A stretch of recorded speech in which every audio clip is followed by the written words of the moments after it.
Victor Wembanyama may never win a championship. Here's why.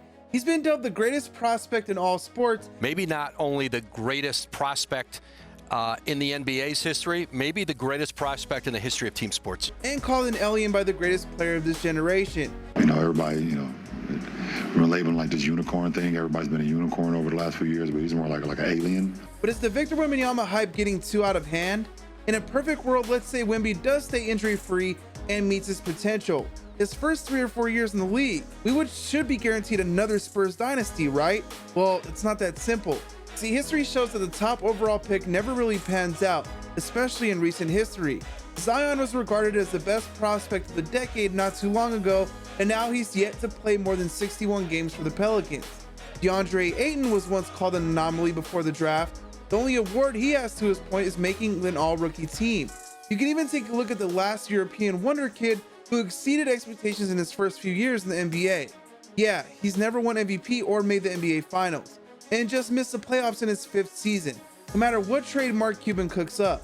One analyst even said if Wemby has a career similar to KD, Hakeem, or Anthony Davis, it still wouldn't be enough. Let me ask you this. How many #1 picks have actually gone to win multiple MVP awards? The answer is 5. Okay, maybe the standard is a bit too high. After all, only 14 players in NBA history have won the league's highest honor multiple times. Let's make it a bit more simple now. How many #1 picks in the last 30 years, either as a star or bust, have actually won a championship? Only 6. How many have won with the team that drafted them? Only 3. Winning in the NBA is one of the hardest things any player can do, and putting that burden on one player is absurd.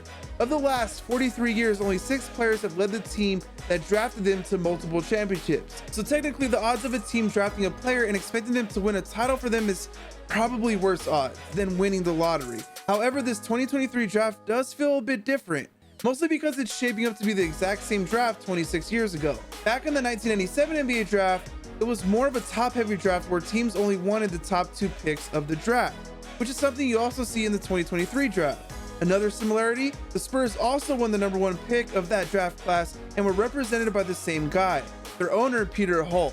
The next step might be looking a bit too far into the future, but of all the rookies that have ever come into the NBA, the biggest single turnaround by a rookie were by Tim Duncan and David Robinson, the only other #1 picks in Spurs history. So while history shows us that having the #1 pick doesn't really result in success, the Spurs have already done it twice, and it wouldn't be a surprise to see them do it again. Still, the odds of Wemby winning a championship are statistically still pretty low, but if Wembanyama is the generational talent he's hyped to be, they may not matter.